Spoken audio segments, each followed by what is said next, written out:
بسم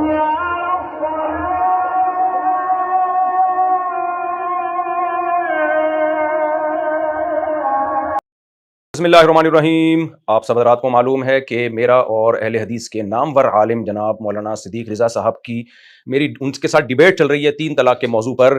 تو مختصراً کرتا ہوں. 11 تاریخ کو جناب محترم مولانا صدیق رضا صاحب نے اپنا دعویٰ ریکارڈ کروا دیا. میں بار بار مطالبہ یہ کر رہا تھا بھائی دعویٰ کلیئر کریں, تو انہوں نے کہا کہ جی میرا وہی دعویٰ ہے جو مولانا رئیس ندوی صاحب کا اس کتاب میں دعویٰ ہے.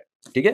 اچھا, اس سے پہلے والی ویڈیو میں انہوں نے کہا تھا کہ کچھ جزیات کے اختلاف کے ساتھ, تو پھر ہمیں کنفیوز کر دیا کہ بھئی اب کون سی جزیات ہیں. خیر, لیکن اس ویڈیو میں ابھی 11 اگست کو چلائی ہے انہوں نے, اس میں بالکل کلیئر کر دیا بھائی میرا وہی دعویٰ ہے. سن لیا آپ.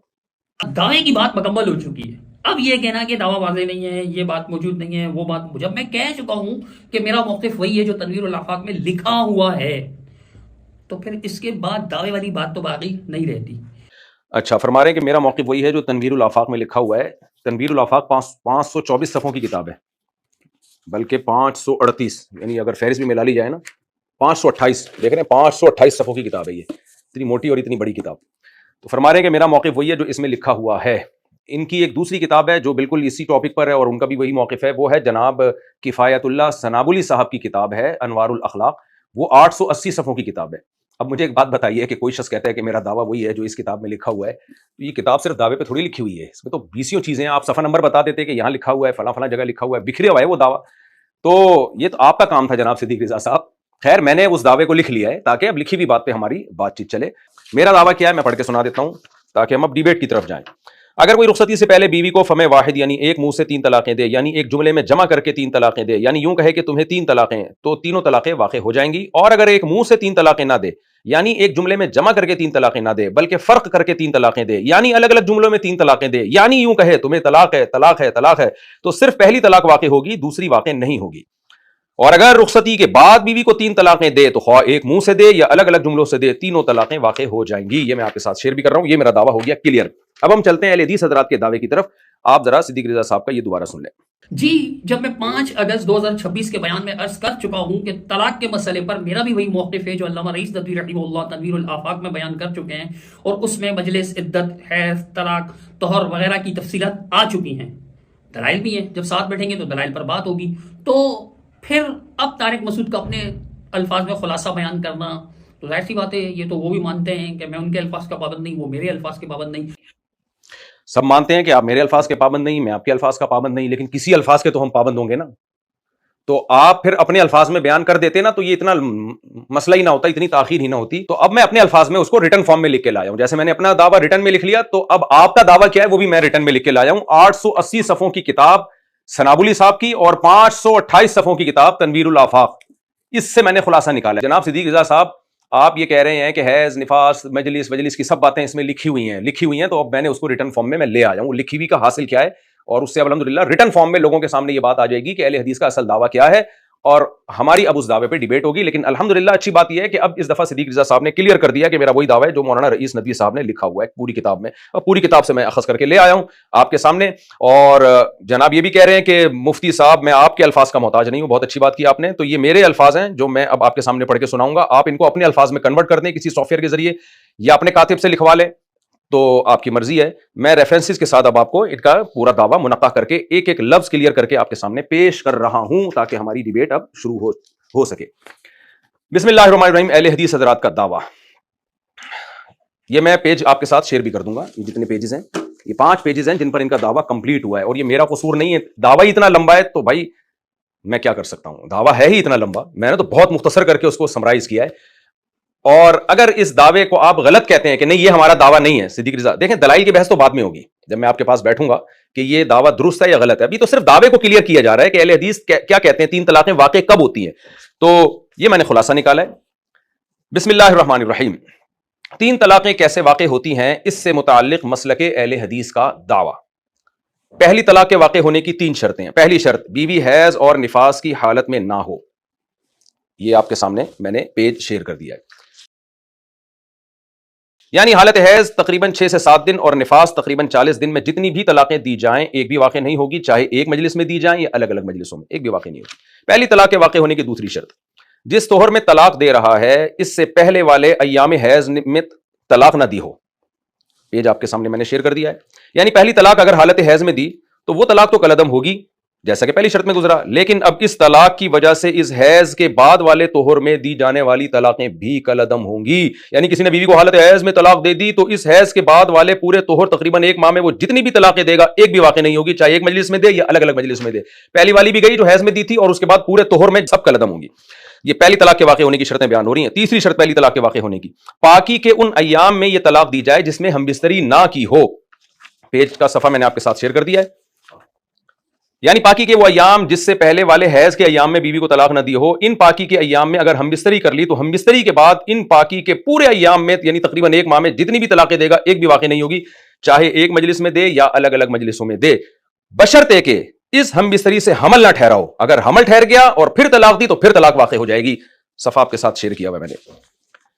پہلی طلاق کے واقع ہونے کی ان تین شرطوں کو مختصراً یوں بیان کیا جا سکتا ہے. پہلی طلاق اس طہر میں واقع ہوتی ہے جس سے پہلے ایام حیض میں طلاق نہ دی ہو, نیز اس طہر میں ایسی ہم بستری نہ کی ہو جس ہم بستری سے حمل ٹھہر جائے. اگر ان شرطوں میں سے ایک بھی شرط نہیں پائی گئی تو پورے مہینے جتنی مرضی طلاقیں دیتا پھرے گا ایک بھی واقع نہیں ہوگی, چاہے ایک مجلس میں دے یا الگ الگ مجلسوں میں دے. یہ تو تھی پہلی طلاق کے واقع ہونے کی تین شرطیں. اب ہم چلتے ہیں دوسری طلاق کے واقع ہونے کی 7 شرطیں ہیں. پہلی شرط, پہلی طلاق اگر ان تین شرطوں کے ساتھ واقع ہو چکی ہے جس کا اوپر ذکر ہوا تو اس پہلی طلاق سے رجوع کر لیا ہو. پیج آپ کے ساتھ میں نے شیئر کر دیا ہے. یعنی اگر پہلی طلاق سے رجوع نہیں کیا تو ایک مجلس تو کیا پوری مدت حمل یعنی 9 ماہ میں, اور جسے حمل نہ ہو اس عورت کو پوری عدت یہ تقریباً 3 ماہ میں جتنی بھی طلاقیں دے گا بقیہ 2 طلاقوں میں سے کوئی بھی واقع نہیں ہوگی, چاہے ایک مجلس میں یہ طلاقیں دے یا الگ الگ مجلسوں میں دے یا حمل کے 9 ماہ میں تقسیم کر کے دے. دوسری طلاق کے واقع ہونے کی دوسری شرط, پہلی طلاق سے زبان سے رجوع اس نیت سے کرے کہ میں نے مزید طلاقیں نہیں دینی ہے. پیج آپ کے ساتھ میں نے شیئر کر دیا ہے. یعنی رجوع کرتے وقت اگر دل میں یہ نیت تھی کہ میں دوسری طلاق بھی دوں گا تو اس رجوع کا اعتبار ہی نہیں ہوگا. لہذا اس طرح کے رجوع کے بعد اگر وہ دوسری تیسری طلاق بھی بیوی کو دے دے گا وہ سب کالعدم ہوں گی, چاہے یہ دوسری تیسری طلاق ایک مجلس میں دے, الگ الگ مجلسوں میں دے, 3 ماہ میں دے یا حمل کے 9 ماہ کی مدت میں تقسیم کر کے دے, سب کالعدم. دوسری طلاق کے واقع ہونے کی تیسری شرط, پہلی طلاق سے زبان سے رجوع کرتے وقت بیوی کے حقوق ادا کرنے کی نیت بھی ہونی چاہیے.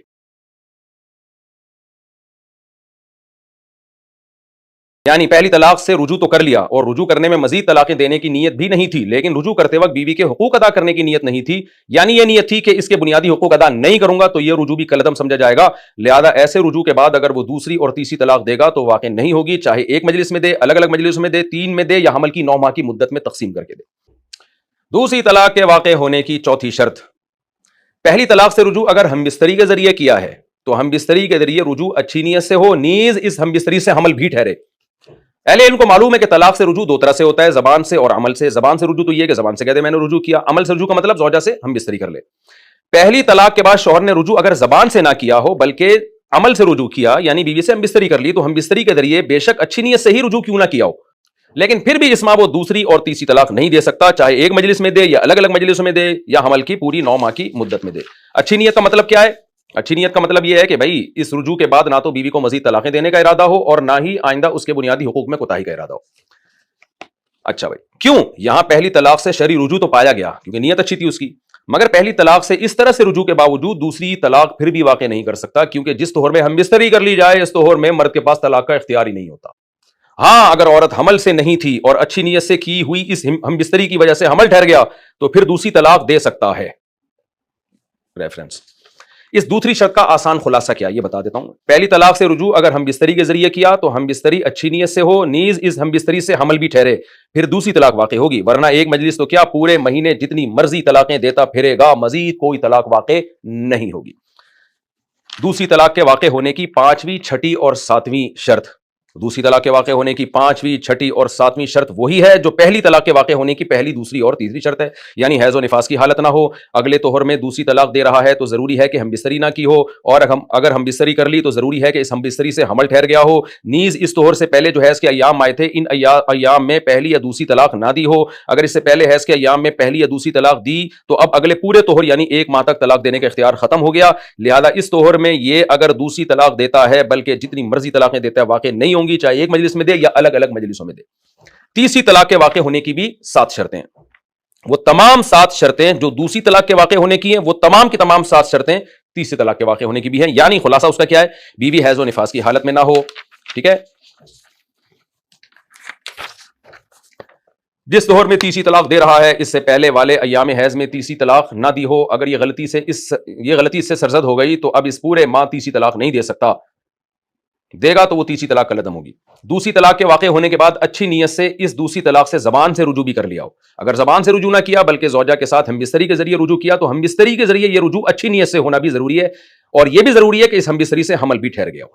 یہ جناب میں نے آپ کے سامنے اہل حدیث حضرات کا دعویٰ رکھ دیا ہے، اس سے زیادہ مختصر مجھ سے نہیں ہو سکتا تھا۔ اگر صدیق رضا صاحب 3 طلاق اہل حدیث کے ہاں کس طرح سے واقع ہوتی ہے، اگر آپ اس سے زیادہ آسان طریقے اور مختصر انداز میں بتا سکتے ہیں جس سے لوگوں کو سمجھ میں بھی آئے تو میں آپ کا ہمیشہ کے لیے شکر گزار رہوں گا۔ تو اب آپ بتا دیں یہ دعویٰ آپ کو پسند آیا کہ نہیں آیا۔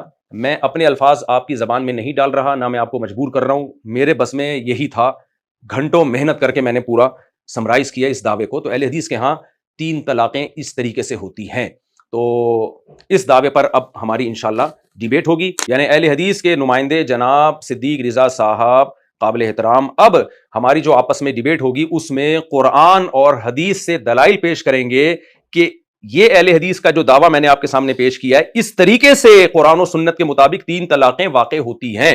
اس دعوے پہ انشاءاللہ ہماری ڈیبیٹ ہوگی، اور اگر آپ کو یہ دعویٰ پسند نہیں آتا تو میں اتنا بڑا دل ہے کہ اب بھی آپ کو میں آپشن دے رہا ہوں کہ جو آپ کو پسند آتا ہے وہ آپ لکھ کے بتا دیں، آپ بتا دیں کہ بھئی اصل دعویٰ اہل حدیث کا یہ ہے ہی نہیں جو مفتی صاحب نے بیان کیا ہے، لیکن اس کتاب سے میں نے نکالا ہے اور 880 صفحوں کی کتاب انوار الاخلاق کو پوری پڑھ کے میں نے یہ خلاصہ آپ کے سامنے پیش کیا، جو آپ کے کرنے کی محنت تھی میرے بھائی وہ بھی میں ہی کر رہا ہوں۔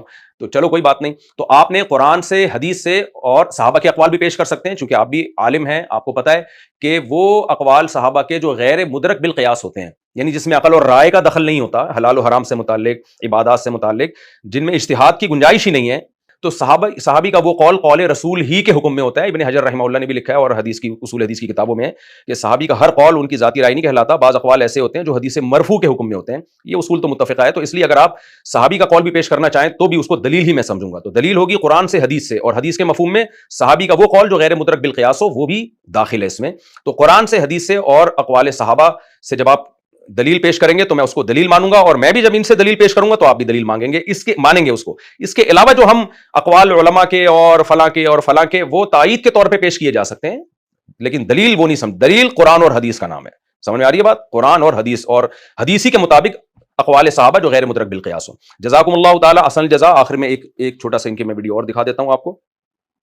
کہ میرا موقف وہی ہے جو علامہ رئیس ندوی رحمہ اللہ تنویر الآفاق میں نقل فرما چکے ہیں، تفصیل سے بیان کر چکے ہیں، وہی میرا موقف ہے۔ تو اس کے بعد اس کے اندر حیض کا مسئلہ بھی ہے، مجلس کی بات بھی ہے، عدت کی بات بھی ہے، طہر کی بات بھی ہے، تمام چیزوں کے بارے میں اس میں لکھا ہوا ہے۔ اس کے بعد یہ ساری باتیں اب میں آپ کے سامنے عدت، طہر، مجلس، حیض سب کچھ آپ کے سامنے لے آیا ہوں۔ یہ سب باتیں ہیں جو جناب صدیق رضا نے اجمالی طور پہ بیان کی، میں نے اس کو ڈیٹیل میں آپ کے سامنے رکھ دیا۔ اس کے باوجود بھی اب تک یہ دعویٰ کرنا کہ دعویٰ واضح نہیں ہے، تو مجھے تو کوئی اور ہی معاملہ لگ رہا ہے۔ چلیں آپ کو جو بھی معاملہ لگ رہا ہے آپ کچھ بھی سوچ سکتے ہیں، تو یہ ہے اصل معاملہ جو میں نے آپ کے سامنے رکھا ہے۔ اب انشاءاللہ ہم اس پہ بات چیت شروع کرتے ہیں۔ یہ جو ریڈ کلر سے میں نے لکھی ہوئی ہے یہ شرطیں ہیں، آگے میں نے پھر اس کی تشریح لکھی ہوئی ہے۔ آپ اور بھی اس کو مختصر کرنا چاہیں تو پہلی طلاق کے واقع ہونے کی 3 شرطیں، دوسری طلاق کے واقع ہونے کی 7 شرطیں، تیسری طلاق کے واقع ہونے کی 7 شرطیں۔ صرف آپ ریڈ کلر کی جو شرطیں ہیں انہی کو اگر ہائی لائٹ کر دیں تو بھی ٹھیک ہے، وہ بھی ایک پورا سمندر کو گویا کوزے میں سمو دیا گیا ہے۔ تو یہ ہے جناب اہل حدیث حضرات کا دعویٰ۔ اب کچھ محبت کی باتیں بھی ہو جائیں۔ صدیق رضا صاحب نے میرے بارے میں ہمارے ہی اپنوں سے بہت ساری چیزیں چلائی ہیں کہ مفتی صاحب ٹک ٹاکر ہیں، مفتی صاحب کو تو صرف لطیفے سنانے آتے ہیں اور وغیرہ وغیرہ وغیرہ وغیرہ۔ تو صدیق رضا صاحب میں تو بہت ہی نالائق آدمی ہوں، تو اگر ہمارے اپنے میرے خلاف بول رہے ہیں تو واقعی میرے لیے لمحہ فکریہ ہے، مجھے اس پہ غور کرنا چاہیے، اور آپ کی نصیحتوں پہ بھی میں انشاءاللہ غور کروں گا، اور اپنے لیے بھی دعا گو ہوں کہ اللہ تعالیٰ مجھے اس منہج پہ دین کی خدمت کی توفیق عطا فرمائے جو منہج نبی صلی اللہ علیہ وسلم کا اور اسلاف کا منہج ہے۔ کوتاہیاں ہر انسان میں ہوتی ہیں اور میں تو کوتاہیوں سے بھرا ہوا انسان ہوں، تو آپ جب بھی مجھے بھائی سمجھ کے نصیحت کریں گے میں آپ کی نصیحت کو انشاءاللہ غور سے سنوں گا۔ اب ہم آگے کی طرف چلتے ہیں۔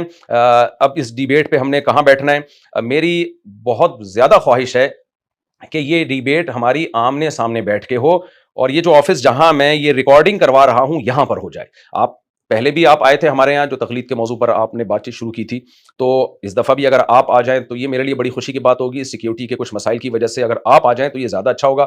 ہماری جب بات چیت شروع ہوئی تھی نا تو میرا خیال تھا کہ آپ فوراً دعویٰ ریکارڈ کروا دیں گے، تو میں نے پہلے سے وہ شرائط ورائط کیا تھیں وہ اس پہ میں نے تیاری کر کے رکھی ہوئی تھی، تو وہ میں دوبارہ اس کو دیکھ لوں گا.